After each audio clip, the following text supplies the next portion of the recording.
What's going on, everybody? This is Marcus, and I'm here with my lovely wife, Shira. And man, we're excited to be here today for another podcast episode. We're just hanging out with you guys, feet kicked up. Shira, how do you feel? How's your week been so far? It's been good. I'm tired though. I mean, I'm not tired.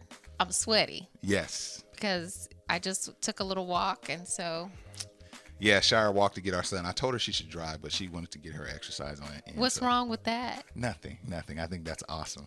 But Shira, we celebrated a milestone last week, and we kind of just brushed over it because our podcast was so, fun, and we didn't even talk about it. But we reached our 100th episode. Oh yes, I didn't know where you were going with that, but yes, Yes. 100 episodes. So we want to thank all of our listeners, everyone who's out there in Podcastville checking us out. You. Thank yes, thank you. you. Because please believe, if y'all wasn't listening to the podcast, we wouldn't be recording. No, you all keep us going. Yes. So thank you for that. Absolutely. Now, Shira, the milestone that I think you thought I was going to talk about was our 14-year anniversary. Yes, that's what I thought you were gonna say. 14 years, Shira. How do you feel about being married to Marcus Murray for 14 years? We're still together. That's all she can say. Nah, but we had a pretty good chill weekend. We had the kids with us, so it wasn't, it wasn't a honeymoon, but it was nice. It was nice. It was nice. We spent some time in the Bay, which was nice, and we went to I think it's called Muir Park or Muir Park. I might You not might be be butchering saying it. the name right, but we saw lots of tall trees, okay? And it was really nice. We had good food. So anytime we go anywhere, I'm going to eat good, So I'm looking at all the Yelp reviews. And so we ate well. We, Yes. saw we were in nature. Yes. And it was nice. Yeah, we were amongst the not rosewoods, the redwood trees, The redwood forest. redwood forest near San Francisco. So it was great, man. But we're excited to be on another podcast episode. Enough with the small chat. We want to kind of get into today's episode, which is we're excited because today we were featured our first feature in a major publication with Business Insider, and they did a write-up on us talking about our real estate journey. So we thought, hey, it's the 100th episode. Let's go back to the genesis and let's kind of revisit our real estate story and revisit some of the content in the article. Shout out to Business Insider. But Shira, let's kind of get into it because a lot of people want to know how to get into real estate and they want to know how we did it. Yeah, and we went about it in an unconventional way. Why don't you pull up the article so we can Let's pull it up. We can at least tell you the title in case you want to look at it yourself. Yes. So the title is "A Couple That Earns Passive Income from 3 Rental Properties Says 2 Strategic Decisions Help Them Buy Their First Place." So I guess it was really on covering our first place. Yes. And I like the story because we're still like in our beginning stages. So it's not like, we hope to get there, but it's not, sometimes when you see articles, you see someone that is already on top of the mountain. Right.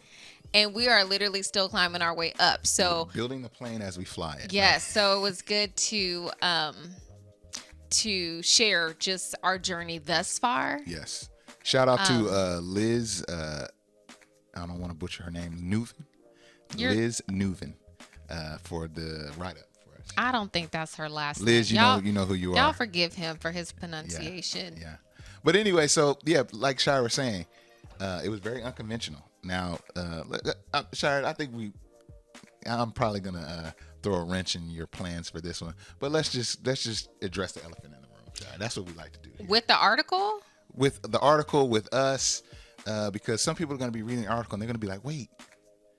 Okay. But well, let's start with the article. So Okay. I'm such a newbie. Like, we go back and forth on so many different things. Yes. I think the article's well written. I think she did an excellent job. Yeah. But it's funny because they asked us our name, and we were like, do we want to say our last name? We opted not to, but I mean, if you want to be a private eye, I think you can figure out what our last name is. Plus, you announced it. Yeah.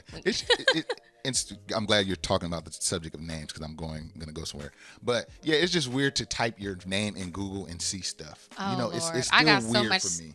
I have so much stuff out there. I don't even want y'all looking. Yeah, so just let me stop. In this world we love, who doesn't love to be noticed? But at the same time, it's kind of weird and creepy when it's like, you type your full name in and you can see everything about you. Yeah. When it's you. When it's you. Yeah. And so I heard a saying that a woman reinvents herself every 7 years. So you will see different versions of me. Yeah. I might need to get some of that stuff cleaned up. Right. But I don't know. Scrub the internets.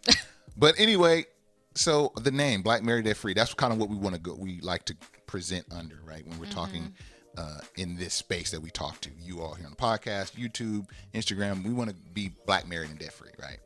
So someone may be reading this article and say, okay, I like that name. But it looks like you guys use some non-debt free ways to get your real estate. What's that about? Yeah, but honestly, I don't think anyone's going to put that connection together because of the title. So when I'm reading the title, that makes sense. I want the content, so, but I think there will be some folks maybe who already follow us and say, oh, I didn't know they did that. Right. So what do you say to those people, Shai? I want to get your, I don't have anything to say. Okay. This is my journey. Okay. Yeah. Have we made some mistakes? Absolutely. If we didn't make mistakes, we wouldn't be where we are today. Yeah. Hindsight is always 20/20, but in this case, I feel pretty good about the road that we took, and I don't have any regrets about it. I feel really good about the road we took, and I feel good about the name we chose, because it represented where we were at a point in time, and I love the name. It just kind of rolls off the tongue now, right? So while we may, have some mortgages on these rental properties, they're still cash flowing. They're paying themselves off. That's business. That's business. That's it's a business debt. Expense. Yeah. If you start a business, you're gonna have to, get some capital to run that business. That's not I don't look at that as like consumer debt. I don't have a credit card. I agree. That I'm swiping I agree. Many money gurus don't even view mortgages as debt. Like some of our, we're not going to use any names, but some of our favorite money gurus, they don't even consider that debt. So it is debt, though. Each his own. You about to just turn this into Let's something go, else Shire. because I'm like throwing a mortgage is debt. It's debt until you have the deed. That's how I look at it. Agreed.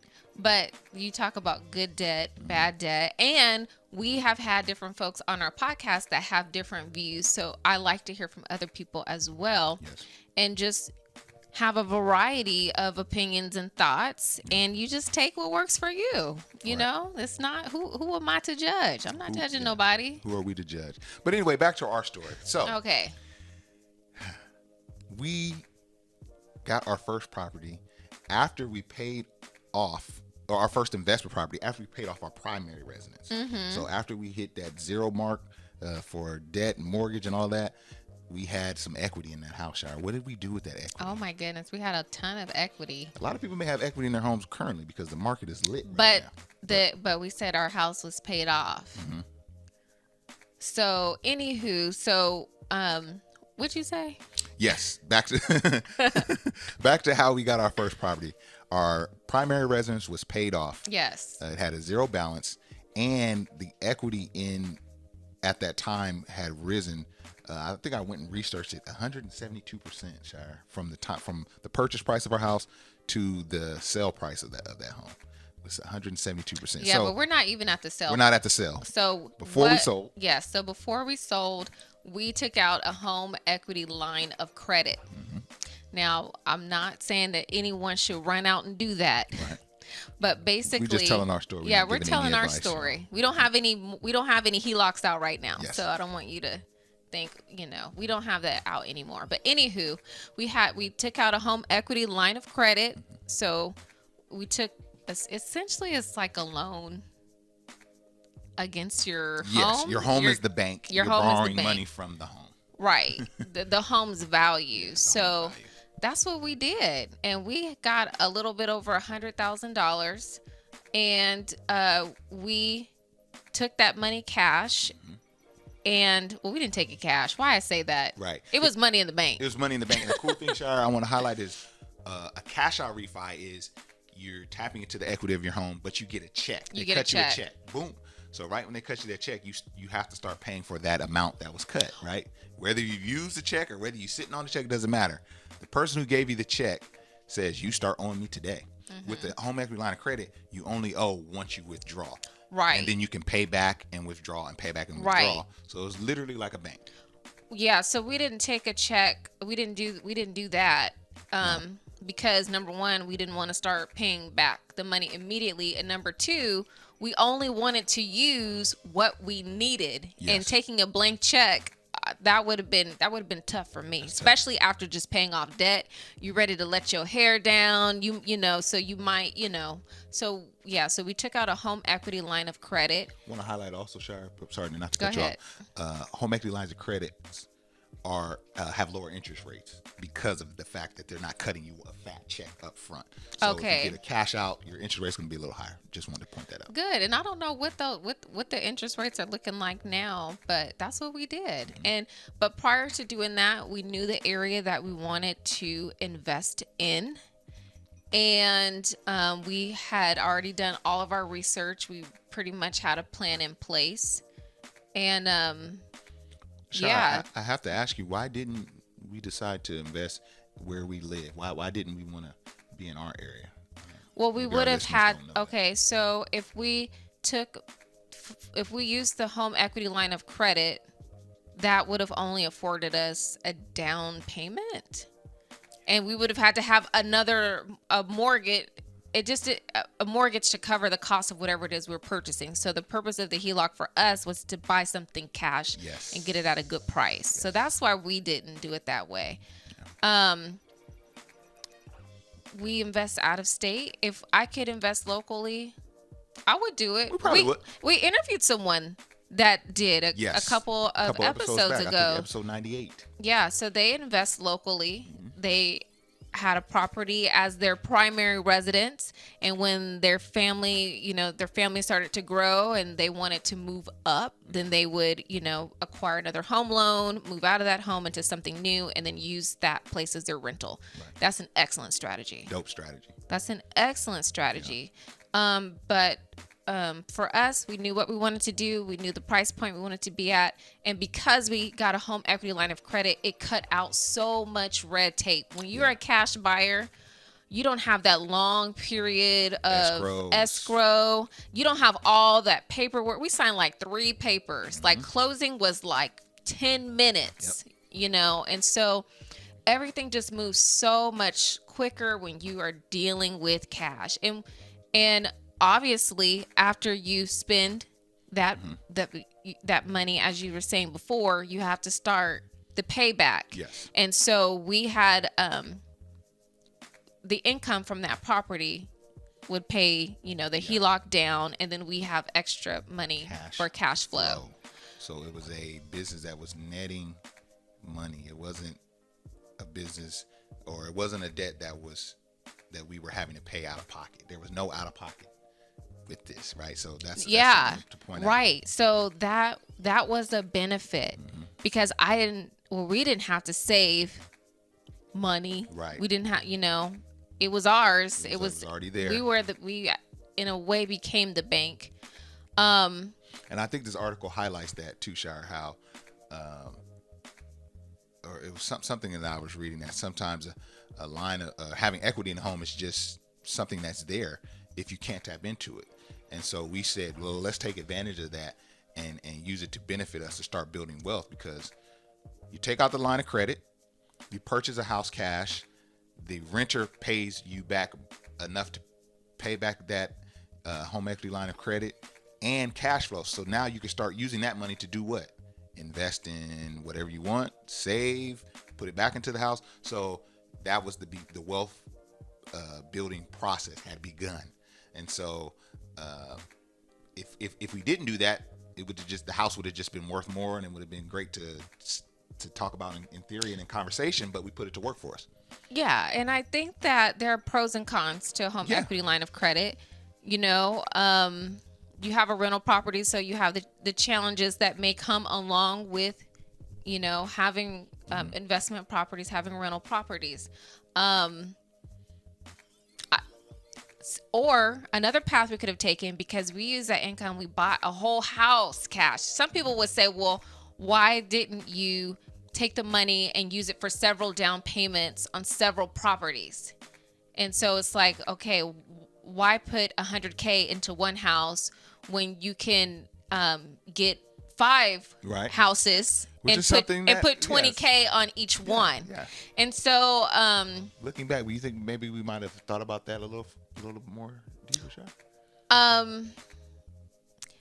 I don't know. I think we were just so happy to, yes, in high, I would have definitely explored that, because I don't think that we explored that very deeply. But I will say that having that first house in cash really turned out to be a blessing.